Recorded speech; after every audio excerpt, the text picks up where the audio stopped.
David. Okay, that concludes the live section of this media conference. We'll now move on to a short section embargoed until 10:30 p.m. this evening, and we'll start with Ian Ladyman from the Daily Mail.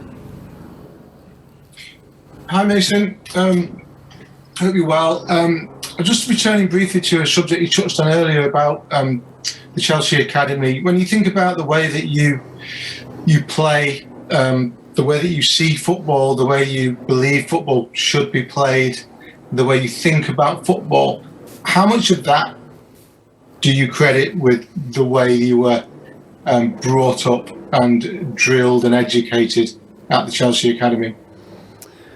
Yeah, I think from a very young age, the training, the dedication, not just for myself, my family as well, was obviously very relentless, and always had in my mind in training, trying to train like it's going to be my last session and give it everything every time. And I think that really helps if you're trying to get better as a player, and especially at that young age.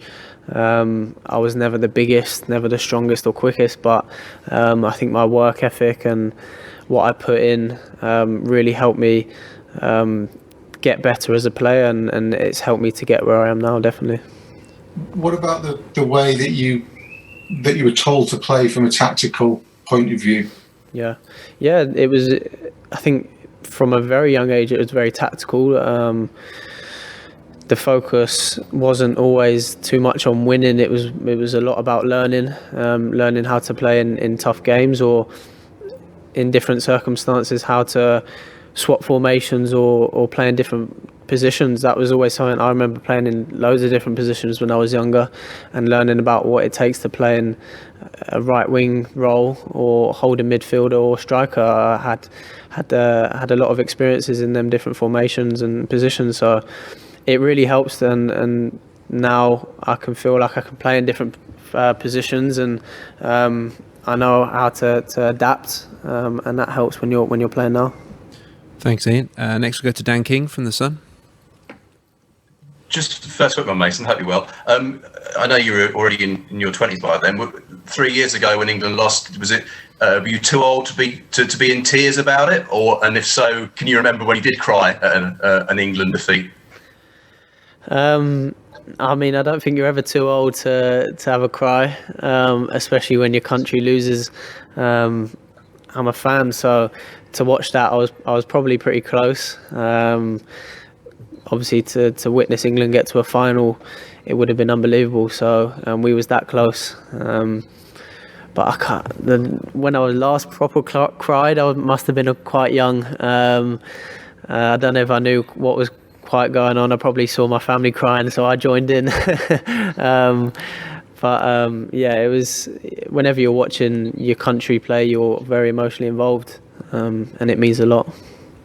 So just one other thing, you'll be aware as a Chelsea fan that there are very few people who've ever won the European Cup, as was, and the Euros in the same year, but two of them were Torres and Mata back in 2012. Just your memory, whether you felt a bit proud for them even though they were playing for Spain, and just, do you dare to dream about you, Reece and Ben being able to join that very, very short list? Yeah, it's a very rare occurrence, that. But obviously I remember that Spain team and how dominant they were at that time. But yeah, we can always look forward and hope that this could happen. But yeah, it's obviously a very small list, but we'll see what happens. Thanks, Dan. Okay, we've got 3 more to go. We're starting with Matt Law from The Telegraph.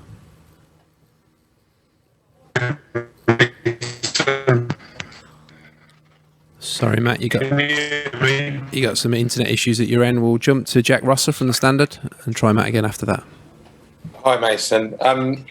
You spoke earlier about how the side now has the ability to keep the ball better and control the game. And touching a bit on what Ian was speaking about, do you feel that yourself and players like Phil Foden, there was a big push from England a while ago with the England DNA. Do you feel like you represent a sort of new generation of England players? Yeah, I think obviously it's not just us that are technical players and can handle the ball. There's been in the past players that can handle the ball. but I think obviously at the moment there's probably a lot of the squad are very technical.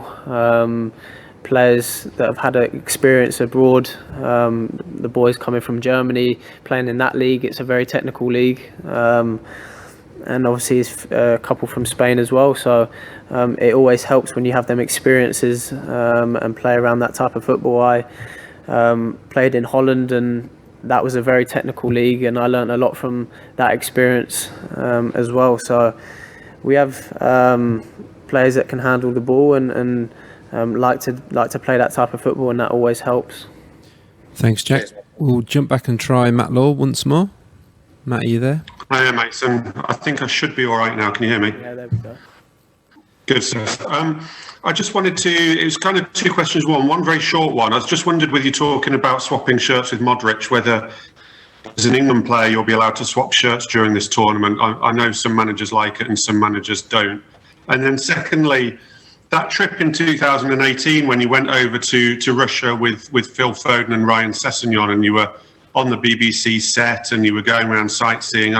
You look at pictures now and you all look like quite little kids in that. And I just wondered if you could tell us a little bit more about that trip and whether you were sort of autograph hunting and things like that during it. Yeah, about the shirts, I'm not too sure if we're allowed to swap or not, but I think I'll look to keep every single shirt I wear. It'd be in the Euro, so I don't want to give them away. And the Russia trip, I look back at the pictures now and we all look so young. And yeah, I remember we was walking around the set.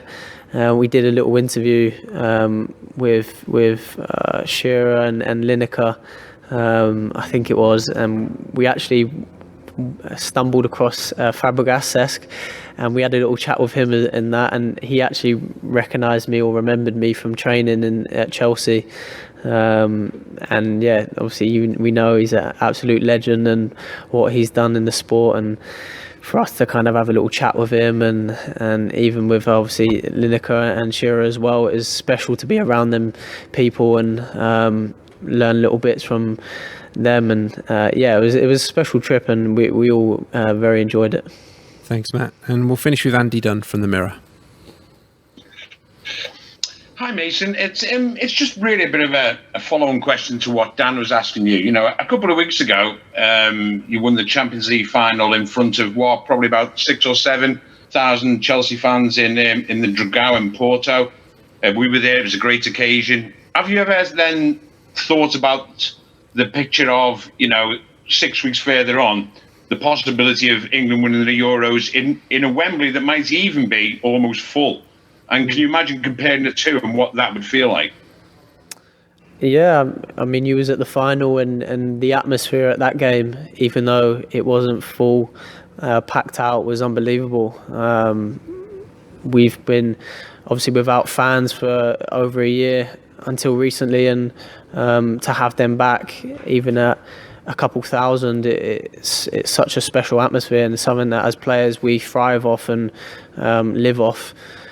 Playing in front of fans. And yeah, you always have that little think about what if and what could be later on down the line, when hopefully a packed out Wembley playing in front of that would be unbelievable. So you do think about it, but you just staying focused on the next game in hand. Okay, thanks Andy, and thanks everybody for joining us today. That concludes today's media activity. Thank you.